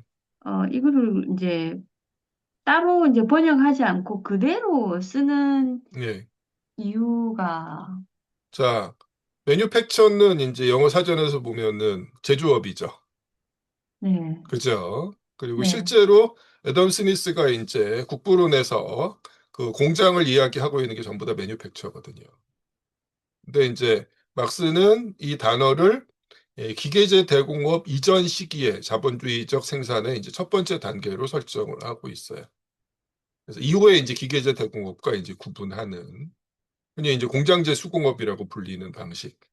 그래서 분업이라는 것들이 이제 그 진행이 되지만은 그 가장 이제 그 파편화된 이제 분업의 하나하나는 여전히 이제 노동자들의 수공업적 숙련에 의존하는 방식으로 진행되는 단계. 이걸 이제 매뉴팩처라고 이야기하고 있습니다. 그런 의미죠. 예. 그래서 보통의 이제 일상 용어와는 다른 의미로 사용하고 있습니다. 예, 좋습니다. 또 말씀해 주시죠. 네, 감사합니다. 자, 그러면 32, 33장으로 넘어갈까요? 발제자께서 말씀해 주시기 바랍니다.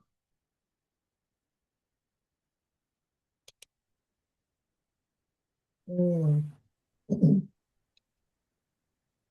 오늘 그 웨이크 웨이크필드 그다음에 또 미스터 피 뭐 이런 그 피케르 이런 사람들 이름이 나오는데 이 사람들이 실존 인물인지가 좀 궁금하고요.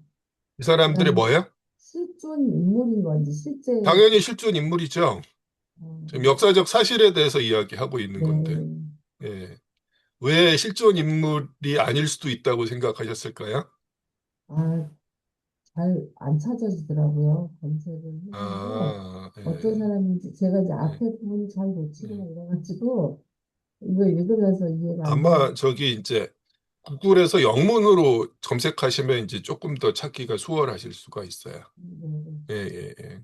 그리고 제가 이제 예. 파란 걸로 한 거는 예, 예. 이게 피테리. 32장에서 네네. 이제 한 대목인데요. 예. 네. 그 어디지? 네. 1044쪽입니다. 네. 노동자의 음,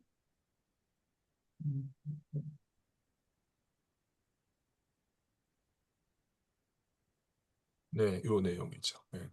네. 소경영 방식을 연구하는 만인의 범위화를 명령하는 것과 같다.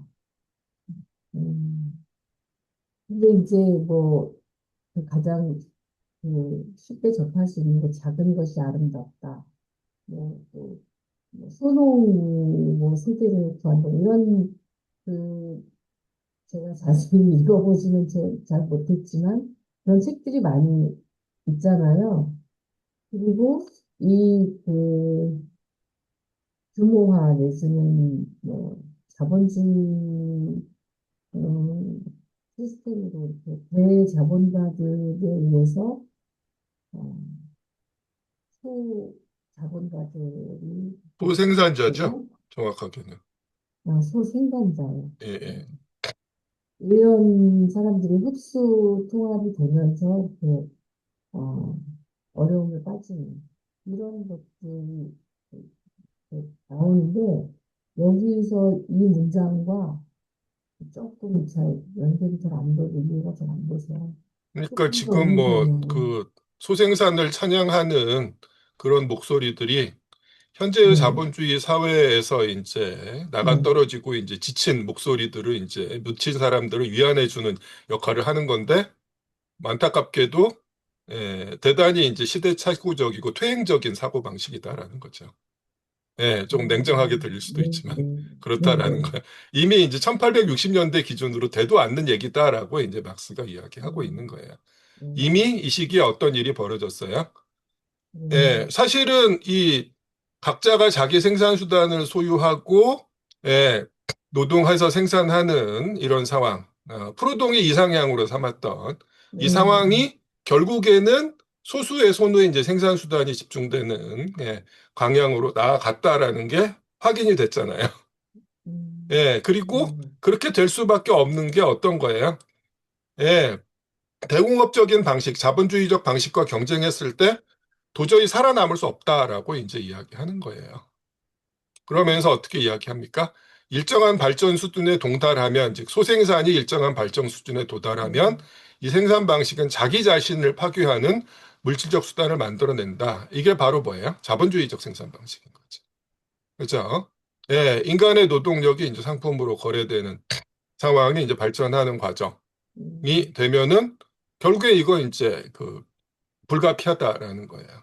그래서 이제 막스가 프로동의 이제 아이디어, 당대에도 이제 대단히 많은 노동자들이 경도됐고 한때는 막스보다 훨씬 이제 인기가 좋았다라고 말씀을 드렸잖아요. 네, 근데 이제 나름 선한 의도에서 자본주의를 폐지하고 모두가 이제 평화롭게 잘 살자는 그런 아이디어에 대해서 막스가 이제 가혹하리 마치 비판한 이유가 있다라는 겁니다.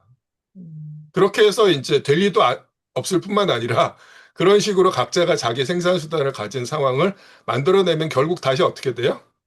자연스럽게 필연적으로 소수의 손으로 생산 수단이 집중되는 상황이 다시 벌어질 수밖에 없다라는 겁니다. 이게 이제 주관적인 의지로는 거역할 수 없는 자연적, 경제적, 이른바 자연사적 과정으로 진행되는 경제 법칙이다라는 이제 이야기입니다. 답이 되었을까요? 어떻습니까? 네, 네, 예, 좋습니다. 또 네, 말씀해 주시죠. 어, 네, 일단 됐습니다. 예, 그러면 다른 분들 32장하고 33장에서 다시 질문이나 이제 하실 말씀 있으면 부탁드릴게요. 네. 아까 저 32장 발제할 때 네, 네, 네. 노동자가 프롤레타리아로 전환되었다. 이 표현에서 어디쯤에 나와 있죠, 그게? 32장 발제할 때 나온 것 같은데. 32장의 발제문이요. 네, 페이지를 잘 안 써가지고. 이게 노동자가 프롤레타리아로 전환. 이 말은 이게 이게 정확하게 어디쯤인지 모르겠네요.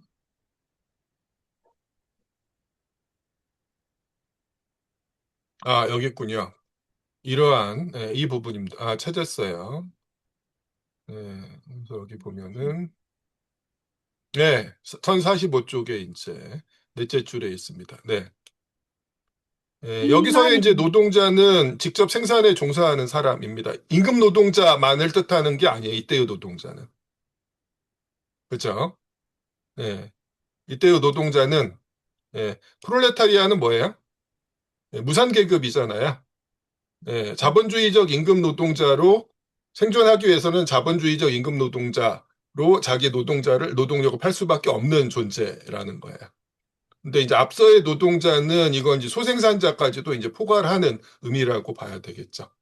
직접 생산에 자기 노동하는 사람이라는 이제 일반적 의미로 쓰이고 있습니다. 네. 네. 예, 좋습니다.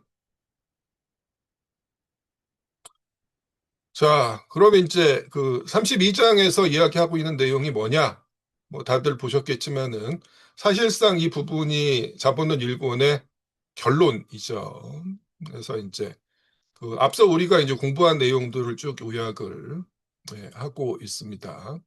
여기 보면 이제 그 소생산이라는 것들이 어떻게 자본주의적 생산에 의해서 잡아먹히는지에 대한 이야기가 진행이 되고 있습니다. 그래서 여기서부터 이제 같이 한번 또 읽어보도록 하겠습니다. 자, 백승현 씨 여기서 읽으실 수 있을까요? 네, 이 생산 방식은 철폐되지 않을 수 없으며 또 철폐된다. 그것의 철폐, 즉 개별적이고 분산적인 생산 수단이 사회적으로 집중된 생산 수단으로 전환되는 것. 따라서 다수인의 영세한 소유가 소수인의 거대한 소유로 전환되는 것. 광범위한 인민 대중으로부터 토지와 생활수단 및 노동도구를 수탈하는 것. 이 처참하고 가혹한 인민 대중의 수탈이 자본의 역사의 전주곡을 이룬다.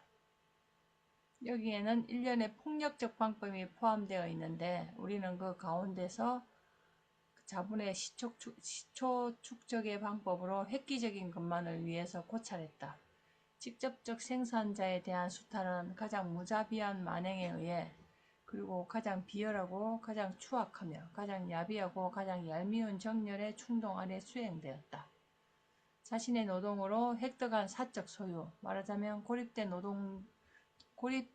독립적으로 노동하는 개인과 자신의 노동을 위한 조건들 사이의 융합에 토대를 두는 사적 소유는 타인의 형식상으로는 자유로운 노동, 즉 임금 노동의 착취에 토대를 두는 자본주의적 사적 소유에 의해 축출된다. 여기까지가 오늘 우리가 이제 공부한 내용이에요. 이게 이제 시초 축적이죠. 그러면서 이제 소유 관계가 어떻게 변화하는 거예요? 자신의 노동으로 획득한 사적 소유가 타인들의 형식상으로는 자유로운 노동의 착취의 토대를 주는 소유로 이제 바뀌게 되는 거죠. 그러면 이제 시초 축적이라는 제목에 해당하는 부분은 이제 여기서 끝내도 될 텐데, 그 다음에 이제 막스가 뭐라고 이야기하고 있느냐라는 겁니다. 그 다음 단계를 이야기합니다. 여기서부터는 피린 씨 읽어주실 수 있을까요? 네. 이 네. 전환 과정이 낡은 사회를 머리끝에서 발끝까지 충분히 분해시키자마자 또 노동자가 프롤레타리아로 전환되고 그의 노동 조건이 자본으로 전환되자마자 그리고 또 자본주의적 생산 방식이 자기 발로 서게 되자마자 노동이 더욱더 사회적 성격을 띠게 되는 것, 토지와 기타 생산수단이 더욱더 사회적으로 이용되는 생산수단, 즉 공동의 생산수단으로 전환되는 것, 그리고 사적 소유자를 더욱더 수탈하는 것은 새로운 형태를 취하게 된다. 즉 수탈의 대상은 자기 자신을 위해 일하는 노동자가 아니라 다수의 노동자를 착취한 자본가다. 이 수탈은 자본주의적 생산 자체의 내재적 법칙의 작용을 통해 자본의 집중을 통해 수행된다. 항상 하나의 자본가가 많은 자본가를 파멸시킨다. 이 집중, 즉 소수 자본가가 다수 자본가를 수탈하는 것과 나란히 노동 과정의 협업적 형태, 과학의 의식적인 기술적 적용, 토지의 계획적 이용, 노동수단이 공동으로만 사용할 수 있는 형태로 전환되는 것, 모든 생산수단이 결합된 사회적 성격을 띠는 노동의 생산수단으로 사용되면서 전략되는 것, 각국 국민들이 세계시장의 그물 속에서 편입되는 자본주의 체제의 국제적 성격 따위가 점점 더 대규모로 발전한다. 예, 좋습니다. 자, 지금 이야기하고 있는 게 뭐예요? 자본의 집적과 집중, 그 중에서도 이 집중에 대해서 이야기하고 있죠. 그리고 막스가 뭐 직접적인 용어를 쓰고 있지는 않지만 독점화 경향이 필연적이다라고 이야기하고 있는 거예요. 점점 더 이제 소수의 자본가의 손에 사회적 자본의 큰 부분이 이제 모일 수밖에 없는 상황이 필연적이다라고 이야기하는 겁니다. 자, 그 다음부터 박지연 씨 가능하실까요? 네, 가능합니다. 네, 이 전환 과정의 모든 이익을 가로채고 독점하는 대자본가의 수는 끊임없이 줄어들지만 빈곤, 억압, 예속, 타락, 착취는 더욱더 증대하며 이와 동시에 자본주의적 생산 과정의 메커니즘 그 자체에 의해 그 수가 항상 증가하며 훈련되고 통일되며 조직되는 계급인 노동자 계급의 반항도 더불어 성장한다. 자본의 독점은 이 독점과 더불어 또 이 독점 밑에서 번창해온 생산 방식을 속박하게 된다. 생산수단의 집중과 노동의 사회적 성격은 마침내 생산수단과 노동의 자본주의적 겉껍질과 양립할 수 없는 지점에 도달한다. 자본주의적 겉껍질은 갈라져 망가진다.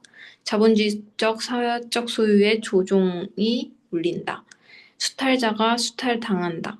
네, 결국에는 어떻게 될 거다?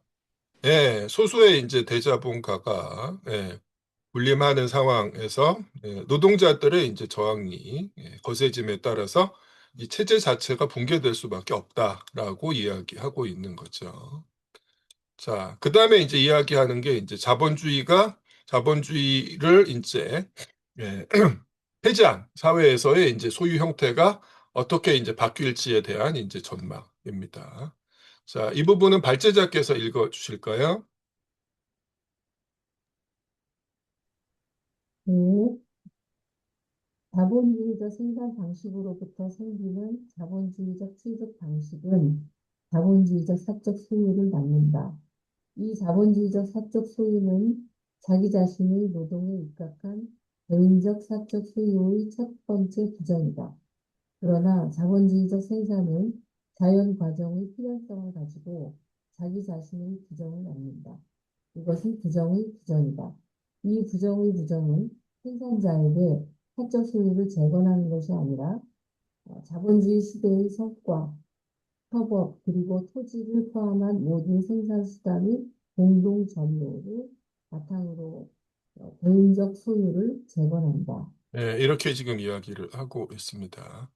자, 일단 자본주의적 생산이 성립하면서 집적과 집중이 진행되면서 이제 독점이 심화되는 게 불가피하다라는 건데 결국 여기서 이제 뭐 저절로 이 체제가 없어지는 게 아니라 노동계급의 이제 저항을 통해서만 이게 가능한 건데 이랬을 때 이제 그리고 이게 다 되면 어떻게 될 거냐라는 거예요. 자, 각자가 자기 생산수단을 가지고 노동하는 시기의 소유는 자기 노동에 기초한 사적 소유입니다. 근데 자본주의적 생산은 타인 노동에 착취에 기초한 사적 소유죠. 그러면 이제 자본주의를 폐지한 사회는 다시 이전으로 돌아갈 거냐라는 거야. 생산수단을 소수가 독점하는 게 아니라 모두가 생산수단을 소유하는 작은 것이 아름다운 상황으로 가면은 어떻게 돼요?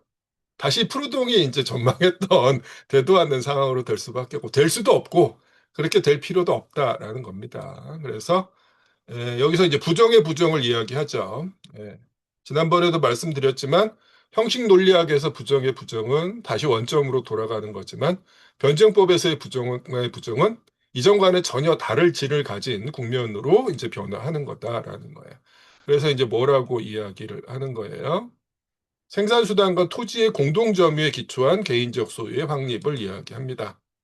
이게 이제 자본주의 시대의 성과인데, 그리고 또 이제 그냥 지나갔지만 협업이에요. 무슨 소리예요? 더 이상 이전의 소생산과 같은 형태로는 생산이 이루어질 필요가 없다라는 거야. 이미 자본주의 자본주의 단계로 들어서면서 생산 자체는 처음부터 이제 협업을 기초로 한 생산, 사회적 생산으로 돼버렸다라는 거예요. 자, 그러면서 토지를 포함한 모든 생산수단의 공동 점유입니다. 생산수단이 더 이상 사적 소유의 대상이 아니에요. 토지도 결국에는 생산수단인데 왜 토지를 구분하느냐라고 한다라면은 자, 경제적으로 보면은 토지는 인간의 노동을 통해서 생산되지 않는 모든 생산수단을 통칭한다라고 생각하시면 돼요. 그래서 인간의 노동을 통해서 만들어졌든 그렇지 않고 자연으로부터 그대로 주어진 것이든 모든 생산수단은 이제 사적 소유의 대상이 아니라 이제 공동 점유의 대상이라는 거예요. 자, 그러면 이제 개인의 사적 소유는 아주 사라지느냐? 그렇지 않다라는 거예요. 그것에 기초한 개인적 소유라는 건 결국 뭡니까? 복잡하게 생각하지 않으셔도 됩니다. 자본주의를 철폐한 사회가 모든 형태의 사유재산을 부정하느냐? 이게 이제 제일 광범위하게 퍼져 있고 제일 효과가 좋은 반공주의 선동이죠. 그죠? 예. 개인이 아무것도 이제 자기 소유를 할 수 없다라는 식으로 우리한테 협박을 하는데 결코 그렇지 않다라는 거죠. 생산수단의 사적 소유는 철폐하지만 생산수단을 사용해서 만들어진 생활수단, 소비수단의 개인적 소유는 당연하게 인정을 하는 겁니다. 그렇게 읽으시면 되는데 여기 보면 이제 역자께서 역자주에 뭐 개인들이 연합한 사회의 소유라고 그 역자주를 달아 놓으셨는데 죄송하지만 이건 그냥 줄 긋고 무시하시는 게 맞습니다. 뭐 우리 이제 그 1장 읽을 때 말씀드렸던 것처럼 이분이 말년에 자신의 의도에 어찌 되셨던 간에 이제 프루동주의적인 사고에 이제 심하게 경도가 되셨거든요. 그래서 이제 자개연이라는 되도 않는 이런 용어도 만드셨는데 결국 그 연장선상에서 이거를 이제 달아 놓으셨는데 사족조차도 아니고 오히려 본문의 내용 자체의 이 내용을 이해하는데 혼동을 일으키는 역할을 한다라고 이제 저는 생각이 됩니다. 그래서 그냥 무시하시면 될 것 같아요. 자, 어쨌거나 이게 자본론 1권의 결론이에요. 근데 이제 결론인데 제일 마지막이 아니라 그 뒤에 이제 한 개 장이 더 있잖아요. 그래서 이제 이게 결론이라고 볼 수 있느냐라고 이제 생각할 수 있는 건데 마지막 부분이 결론이라고 보기는 또 애매하다라는 거예요. 그래서 짐작을 하건대 아마도 이게 이제 검열을 의식한 편집이었을 가능성이 높다라는 겁니다. 무슨 소리냐면 검열관들이 이제 혹시나 이거 이제 불운서적 아닌가 생각했을 때 자본론이 독일어로 집필이 됐고 이제 독일에서 출판이 됩니다. 그럼 이제 프로이센의 이제 검열관들이 이 책을 보고 출판 금지를 때릴 수 있다라는 거예요. 근데 이제 대체로 검열관들이 일을 열심히 안 하죠. 처음부터 끝까지 다 보는 게 아니라 보통 이제 제일 처음하고 제일 마지막만 본다라는 거예요. 근데 제일 처음은 우리가 같이 고생하면서 읽었듯이 상품과 화폐에 대해서 열심히 이야기하고 있어요. 검열관이 거의 틀림없이 못 알아먹을 거다라는 거예요. 그래서 걱정이 없는데 제일 마지막 부분에 이런 내용이 있으면 당연히 이제 불온하다고 출판이 금지될 가능성이 높죠. 그래서 실제로 이 부분을 살짝 앞으로 빼고 상대적으로 그냥 용납 가능한 수준의 내용을 제일 마지막에 배치했다라고 생각하는 게 나름 이제 합리적인 추론일 거다라는 겁니다. 그런데 우리가 지금 보고 있는 책의 이제 현재가 영어판, 불어판을 기준으로 한 거거든요. 우리 서문 공부할 때 이제 역자주에 나와 있었을 텐데 원문이 이제 도로판을 기준으로 보면 훨씬 이게 좀 명확해져요. 무슨 소리냐면 일단 오늘 공부한 부분 이전까지 영어판, 불어판과 이제 독일어판의 차이는 별게 없어요.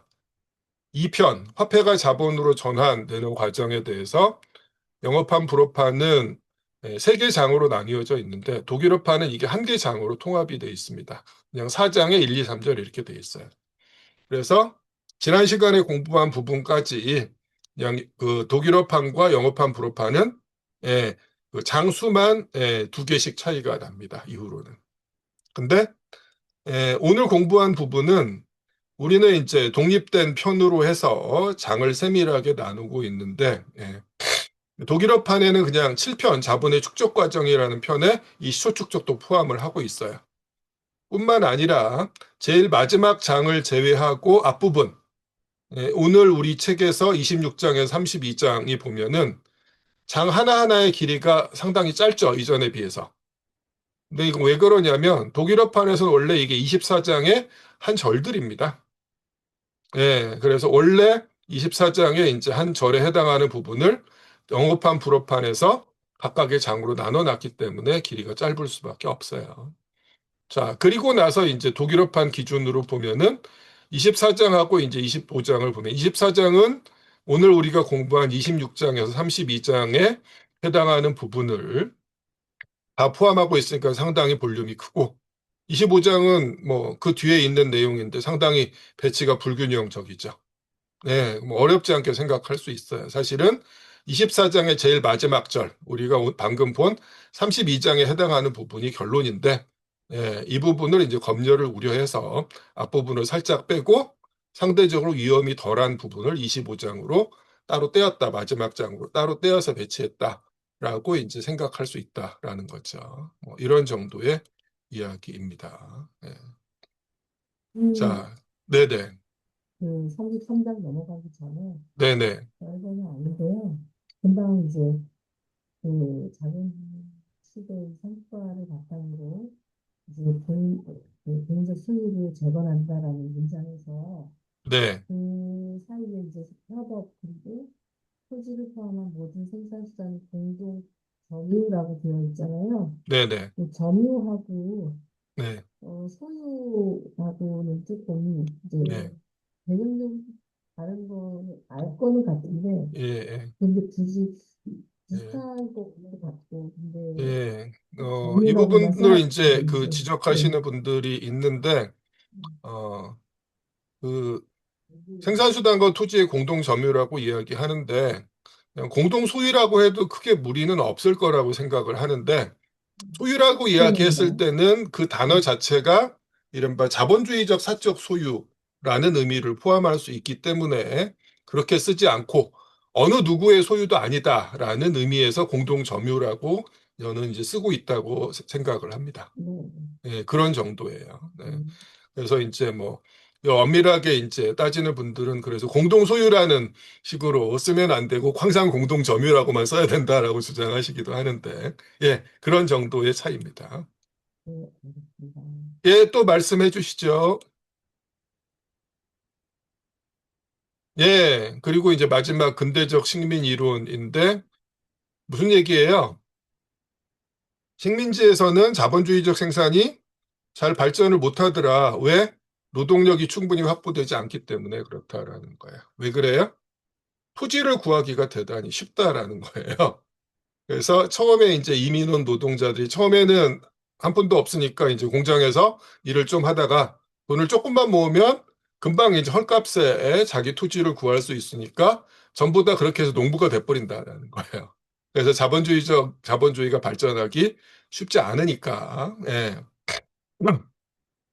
예, 강제로 이걸 인위적으로, 예, 그런 조건을 만들어야 한다라는 이제 그런 그 주장이었는데, 예, 그 관련해서 이제 제가 지난 시간에 그 잠깐 언급했던 이제 파렌 어웨이라는 영화는 그 지난 시간 마지막 부분이 아일랜드였는데 이 파렌 어웨이 영화의 전반부가 이제 아일랜드 배경이거든요. 근데 후반부는 미국이에요. 그래서 이제 두 주인공이 이제 미국으로 넘어와서 이런저런 일들을 겪는데 뭐 공장 노동도 조금 하긴 해요. 근데 이제 마지막에 이제 어떤 일들이 벌어지냐면은 마지막에 이제 이런 장면이 이제 나옵니다. 아이고, 잠시만요.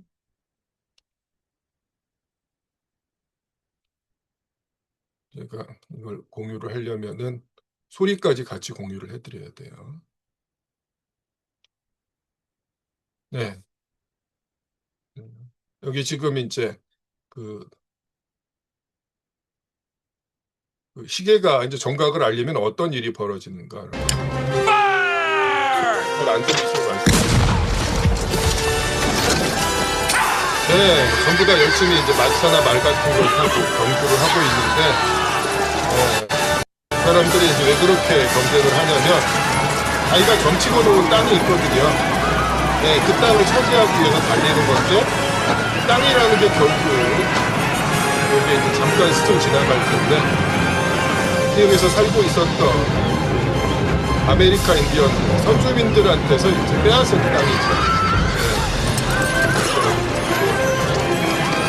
나오죠.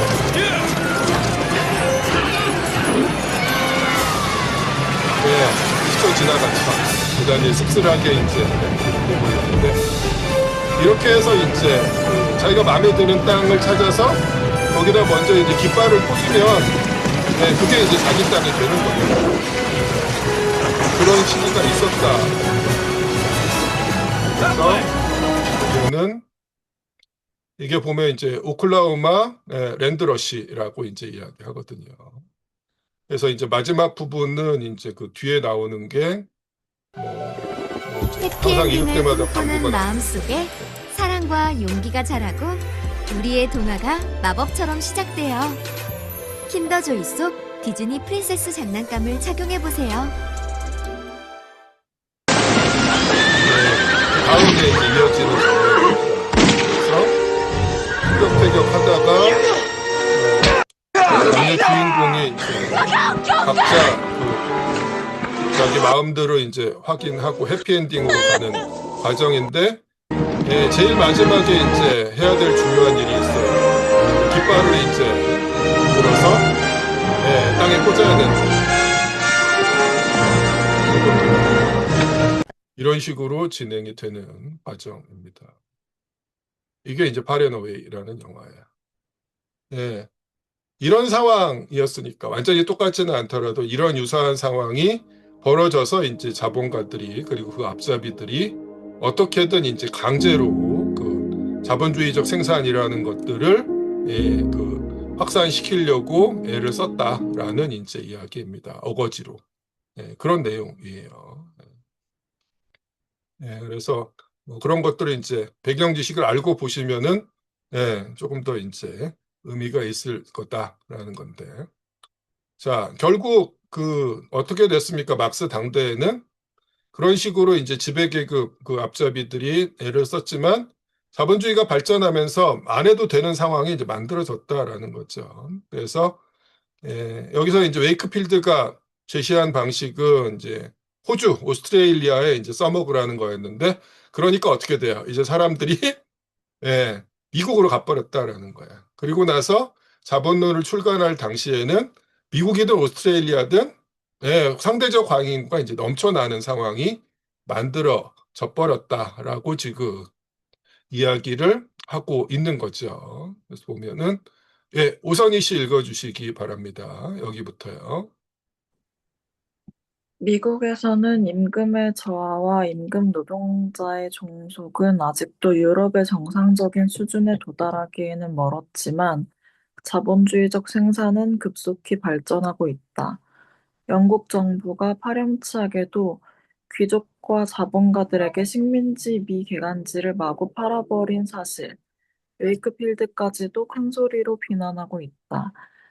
특히 오스트레일리아에서는 금 채굴 때문에 외부인들이 크게 유입했다는 사실과 또한 수입된 영국 상품과의 경쟁이 가장 소규모의 수공업자에게도 영향을 미치고 있다는 사실과 결합되어 충분한 상대적 과잉 노동 인구를 낳았다. 그리하여 거의 모든 우편기선마다 오스트레일리아의 노동시장이 공급 과잉이라는 홍보를 전달하고 있으며 또 몇몇 지역에서는 매춘이 헤이마켓에서와 같이 성행하고 있다. 이렇게 됐다라는 거예요. 그리고 이제 마지막 문장을 보면은 뭐 지난번에도 말씀드렸지만은 성매매가 성행하는 게 자본주의적 생산이 충분히 발전한 결과로 상대적 과잉 인구가 증대한 하나의 지표로서 이제 막스가 언급을 하고 있는 걸 알 수가 있어요. 이런 정도겠습니다. 자, 추가적으로 질문이나 하실 말씀 있으면 부탁드릴게요. 없으신가요? 그럼 이것으로 해서 자본론 1권을 모두 마치도록 하겠습니다. 모두 축하드립니다. 수고 많으셨습니다. 자, 다음 주부터 이제 복습 진행하도록 하겠습니다. 늦은 밤까지 애쓰셨습니다. 다음 주에 뵙겠습니다. 안녕히 주무십시오. 네, 수고하셨습니다. 고맙습니다.